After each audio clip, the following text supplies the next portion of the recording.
예배의 자리가 되게 하여 주시옵소서. 마음속 깊숙이에 있는 괴로움과 고민과 걱정과 소망까지도 모두 주님께 내려놓고 주님 들으실 때 그 주시는 그 응답을 받고 돌아가는 예배가 되게 하여 주시옵소서. 우리의 구주이신 예수님의 이름으로 기도드립니다. 아멘. 오늘 말씀은 사무엘상 18장 1절부터 4절까지의 말씀입니다. 사무엘상 18장 1절부터 4절까지의 말씀입니다.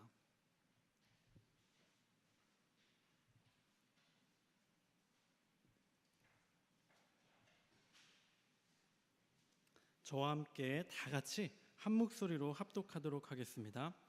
다윗이 사울에게 말하기를 마침에 요나단의 마음이 다윗의 마음과 하나가 되어 요나단이 그를 자기 생명같이 사랑하니라. 그날에 사울은 다윗을 머무르게 하고 그의 아버지의 집으로 다시 돌아가기를 허락하지 아니하였고 요나단은 다윗을 자기 생명같이 사랑하여 더불어 언약을 맺었으며 요나단이 자기가 입었던 겉옷을 벗어 다윗에게 주었고 자기의 군복과 칼과 활과 띠도 그리하였더라. 아멘. 오늘도 은혜의 자리를 사모하여 나오신 우리 은재교회 모든 성도님들을 주님의 이름으로 환영하고 축복합니다. 흔히 사람의 인생을 길이나 여행으로 표현하고는 합니다. 그 말에 의하면 삶을 살아가고 인생을 살아가고 있는 우리 모두는 각자의 여행길을 지금 걸어가고 있는 줄도 모르겠습니다. 각 사람마다 여행의 목적과 여행의 방법과 종착지는 다 사람마다 다릅니다. 그러나 하나님을 믿고 예수님을 믿는 우리의 인생의 여행의 목적도 그리고 종착지는 결국 한 곳밖에 없는 줄을 믿습니다. 여행 가보신 적 다들 있으시죠? 어떤 준비를 보통 하시나요? 일단 어디로 가야 될지를 고민을 하실 거고 그 다음에 어떤 교통수단으로 갈지 어디에서 숙박과 식사를 해결해야 할지를 아마 고민을 하시게 될 겁니다. 그 가운데에서도 최고의 여행을 위한 최고의 계획은 무엇인지 아십니까? 바로 은재교회 정교인 수련회에 참석하는 것이 최고의 여행인 줄 믿습니다. 아직 등록을 안 하신 분들은 그 뒤에 신청서에서 이렇게 등록을 해서 회비와 함께 사무실에 제출해 주시기 바랍니다. 다시 말씀으로 돌아가서 여행을 위한 최고의 계획은 무엇이냐면 어디로 갈지, 어디에서 잘지, 무엇을 먹을지가 아니라 누구와 함께 갈지, 바로 가장 사랑하는 사람과 함께 가는 것이 최고의 여행입니다. 아무리 좋은 곳, 아무리 맛있는 음식이라도 혼자 가서 보고 혼자 가서 음식을 먹으면 즐거움은 그리 크지 않습니다. 한계가 있습니다. 그렇다고 아무나 옆에 있는 사람 손 붙잡고 갈 수 있나요?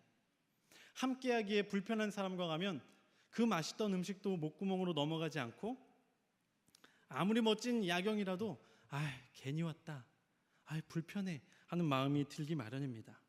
그러나 초라해 보이는 숙소이고 대단할 것 없는 음식이라도 가장 사랑하는 사람과 함께하면 어떻습니까? 최고의 음식, 최고의 여행 장소가 되는 법입니다.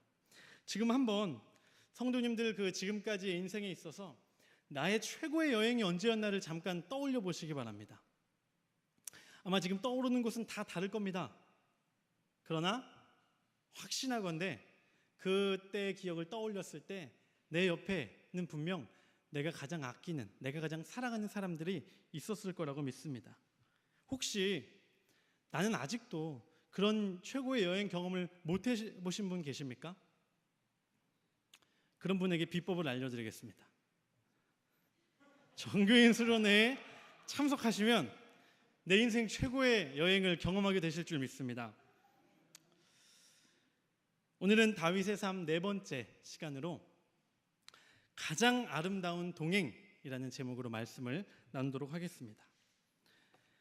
다윗의 인생길에 있어서, 다윗의 여행길에 있어서 그는 삶에 있어서 축복받은 사람이라고 할 수 있습니다. 그것은 비단 그가 목동에서 한 나라의 훌륭한 왕이 되었기 때문만은 아닙니다. 인생길 가운데 많은 동반자들을 만나는데 정말 좋은 최고의 동반자들을 많이 만났기 때문입니다. 자신을 사랑해 줄 수 있는 아내들이라는 표현이 맞을 수 있겠네요. 그리고 자신이 실수하였을 때 직언을 해줄 수 있는 나단과 같은 선지자를 만났습니다. 그리고 자신의 뜻을 이어서 하나님의 자녀로서의 삶을 계속해서 살아갈 수 있는 솔로몬과 같은 아들을 만났고요. 또 자신을 따르면서 목숨도 아끼지 않는 충성스러운 부하들을 많이 만났습니다. 저는 그 많은 아름다운 동행자 가운데서 최고의 동행자 중에 한 명은 바로 요나단이 아닐까 싶습니다. 요나단은 다윗의 친구였습니다. 친구란 어떤 존재입니까? 그 사람을 있는 모습 그대로 본래의 모습으로 돌아가게끔 만들어주는 것이 친구입니다.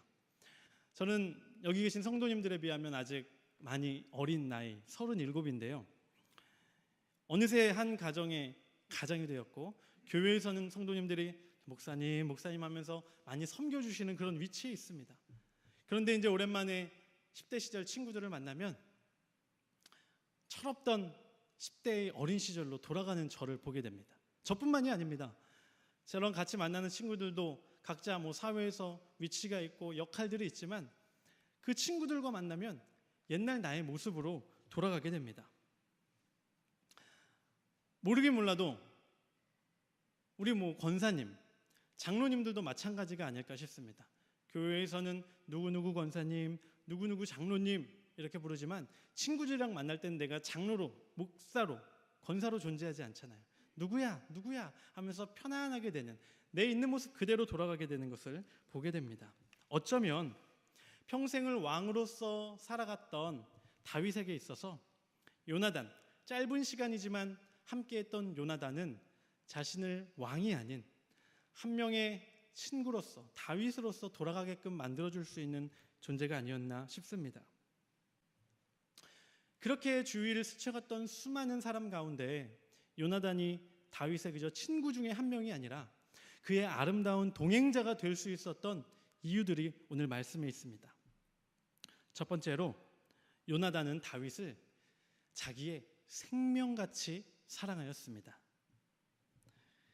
저는 아내와 2010년에 결혼하고 신혼여행을 둘이 같이 해외여행을 가자고 한 5년 동안 돈을 모았던 것 같아요. 사귀면서. 그래서 그거를 다 모아서 유럽으로 신혼여행을 갔습니다. 정확히 기억은 안 나는데 거기가 이태리 밀라노 광장이었던 것 같습니다. 그 광장에 갔는데 아프리카계 흑인 한 명이 막 너무 반갑게 저희를 맞아주는 거예요. 막 영어인지 뭔지 모르겠는 말을 하면서 막 맞아줘서 또 대한민국에서 신앙준이 왔다고 알아보고 맞이해 주는구나 하고 막 웃으면서 막 이렇게 있었는데 어느새 제 팔에 실로 짠 팔찌를 하나를 싹 묶어주고 제 손을 막 이렇게 뺐더니 새모이를 주더니 던지라는 거예요. 그래서 신나게 던졌죠. 새들이 막 맛있게 쪼아 먹더라고요. 그래서 이제 환영식은 여기까지인가 하고 있는데 돈을 달라는 거예요.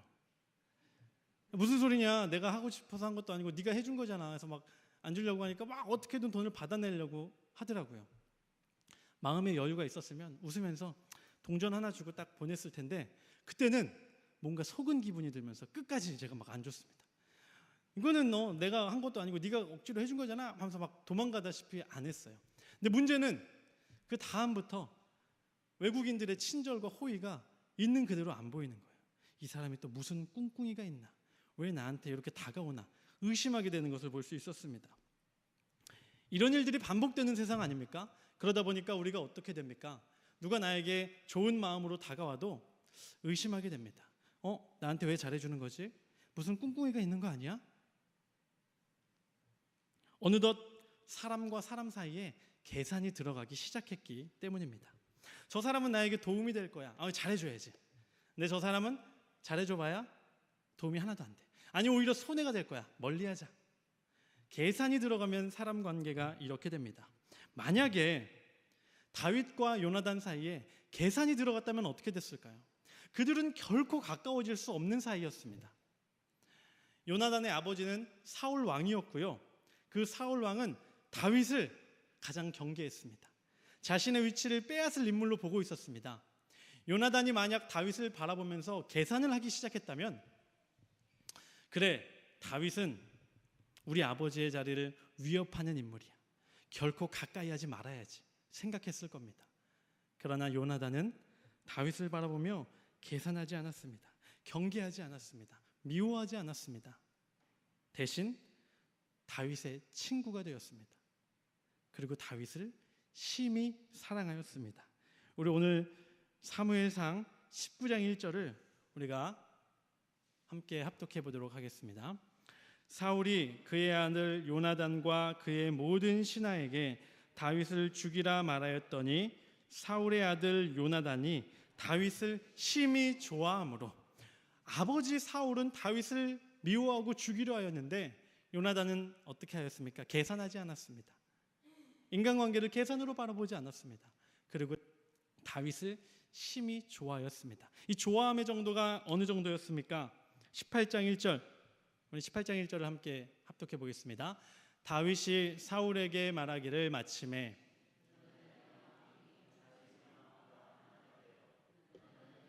자기 생명같이 사랑하니라. 얼만큼 사랑했습니까? 그냥 사랑한 게 아닙니다. 나의 생명만큼, 요나단의 생명만큼 다윗을 사랑한 것입니다. 세상의 시각대로라면 오히려 미워하고 오히려 경계하는 게 옳은 관계였는데, 계산을 빼고 다윗을 바라보자 심히 좋아하는 정도가 아니라 자신의 생명만큼 다윗을 사랑하는 것을 볼 수 있습니다.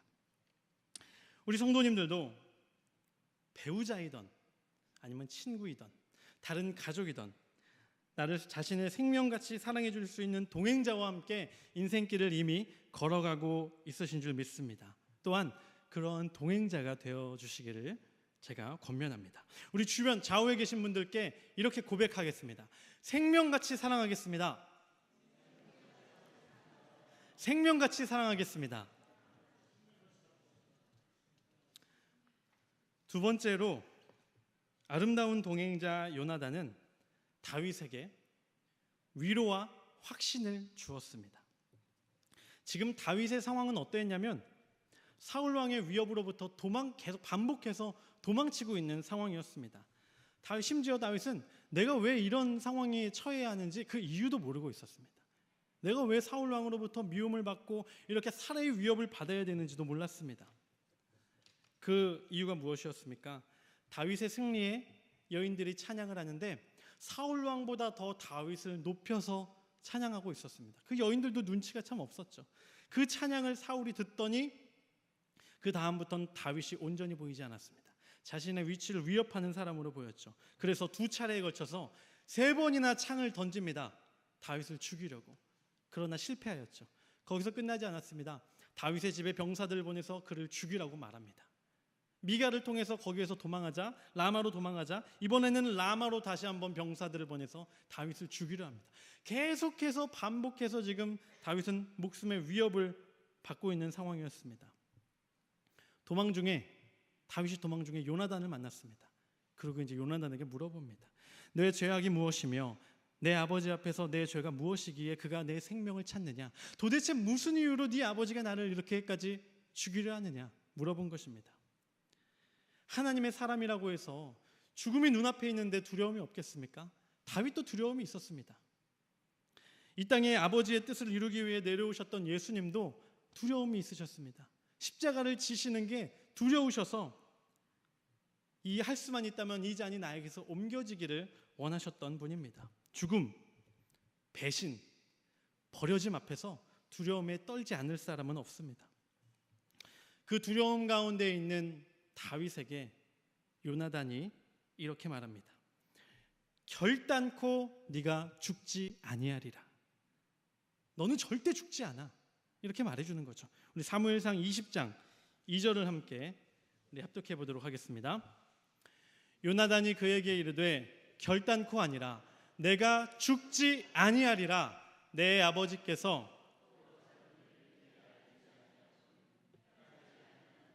내 아버지께서 어찌하여 이 일은 내게 숨기리요? 그렇지 아니하리라. 결단코 아니라. 내가 죽지 아니하리라. 우리는 어려움에 빠진 사람들에게 흔히 이렇게 위로합니다. 괜찮겠지. 잘 해결될 거야. 아마 잘 되겠지. 별일 없을 거야. 우리는 확신을 갖고 위로하기가 어렵습니다. 왜냐? 우리조차도 일이 어떻게 될지 모르기 때문입니다.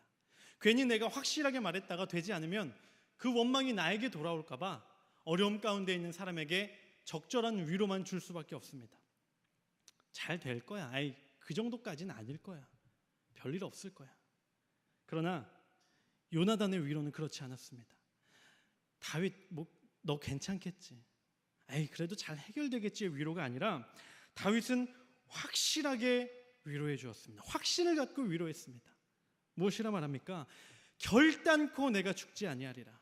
네가 죽을 일은 절대 없어. 확신에 찬 위로를 선물하는 것을 볼 수 있습니다. 그리고 그 이후에 말하여지는 것이 또 중요합니다. 내 마음의 소원이 무엇이든지 내가 너를 위하여 그것을 이루리라. 우리 4절의 말씀을 함께 합독해 보겠습니다. 요나단이 다윗에게 이르되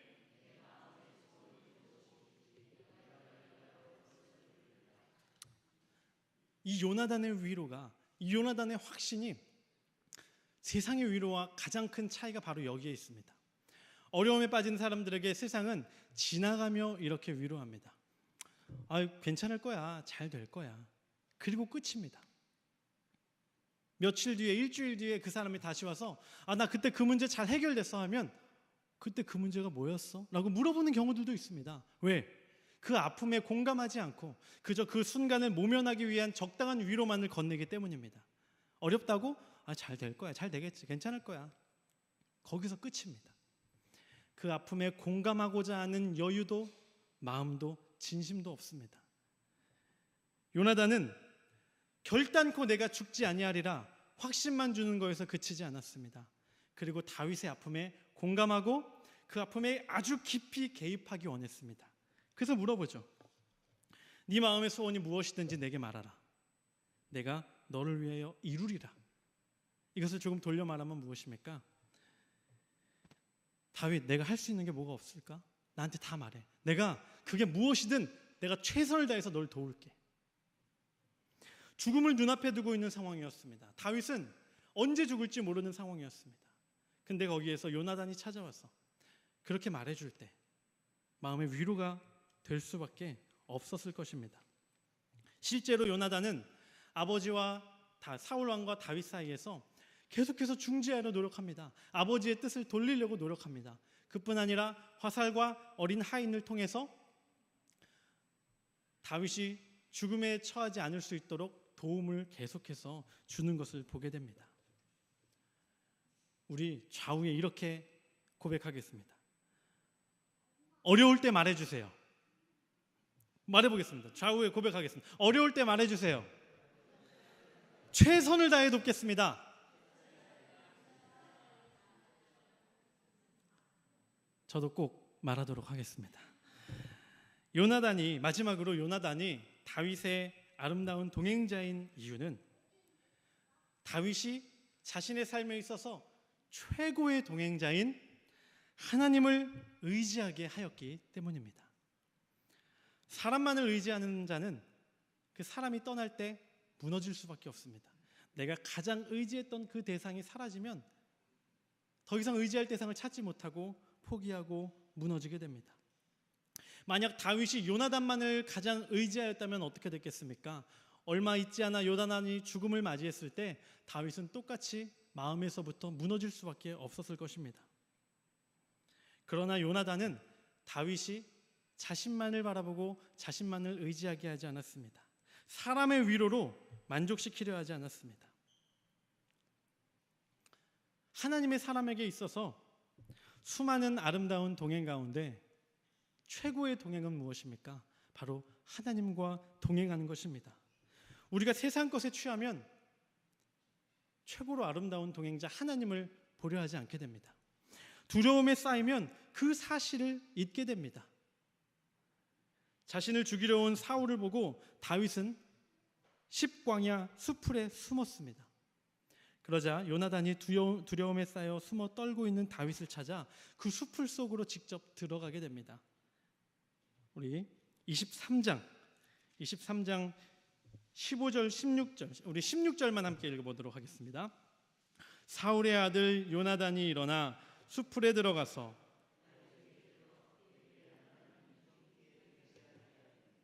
아멘.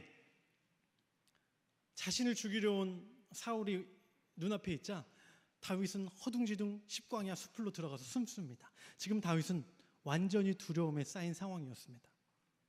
두려움에 쌓여 벌벌 떨고 있는 다윗에게 요나단이 찾아 들어갑니다. 그 수풀 속으로 같이 들어갑니다. 들어가서 말씀을 보니까 다윗이 하나님을 힘있게 의지하게 하였다라고 말씀이 전합니다. 무엇이라고 말했는지 다른 본문처럼 정확하게 나오진 않지만 조금 추측해 본다면 아마 이런 식의 대화가 아니었을까 싶습니다.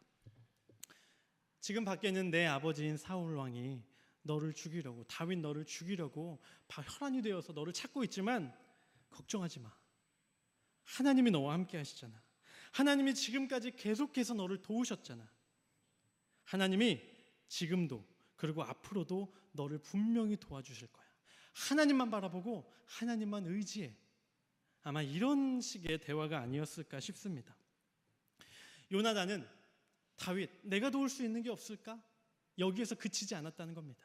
사람으로서 할 수 있는 최선을 다했지만 무엇보다도 요나단이 중요하게 생각했던 것은 다윗이 하나님을 여전히 바라보고 하나님을 힘있게 의지하게 되는 것이었습니다. 하나님이야말로 우리의 삶에 있어서 그리고 다윗의 삶에 있어서 최고의 동행자임을 믿으시기 바랍니다.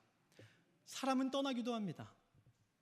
정말 떠나지 않을 것 같던 그 사람이 배신하는 경우도 있습니다. 사람은 한계에 부딪히기도 합니다. 그러나 우리가 믿는 하나님은 어떠십니까? 우리를 떠나지 아니하십니다. 우리를 배반하지도 아니하십니다. 그리고 심지어 한계도 없으신 분이 바로 하나님이십니다. 변함없이 함께 하시는 하나님, 우리의 가장 아름다운 동행자이심을 믿으시기 바랍니다. 우리 좌우에 이렇게 권면하겠습니다. 하나님만 의지하세요. 하나님만 의지하세요. 저는 제 인생의 여행길에 있어서 좋은 동반자, 짝꿍을 한 명 만났습니다. 일손이 조금 짐꾼이 좀 부족하던 차에 하나님께서 남자아이, 여자아이도 하나씩 주셔서 지금 손발이 딱 맞습니다. 구성원이 다 가끔 하나 더 낳는 게 어떻느냐 하는 분들이 계신데 지금이 딱 맞습니다.